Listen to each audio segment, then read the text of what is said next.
You think I am changed? No, I just stopped playing nice while getting disrespected. I started treating people exactly how they treat me. Respect me, I respect you.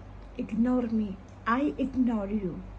Cross me, I cut you off. Simple. Life isn't about begging for fair treatment. It's about matching energy. It is what it is. Stay real, stay strong, and stop letting people walk over you. Don't trust anyone. Life is full of fake people who pretend to care. But when you need them the most, they are nowhere to be found. That is hurts, but it teaches you to trust yourself. That keep your heart safe. Be careful who you trust.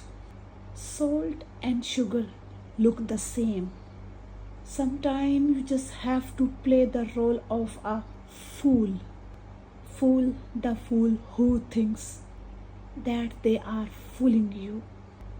Let me tell you something. Not everything you lose is a loss. Sometimes that loss is a freedom. Sometimes that loss is a blessing in disguise. Sometimes that loss is a second chance. Sometimes that loss is a long needed detachment. So be happy for that loss.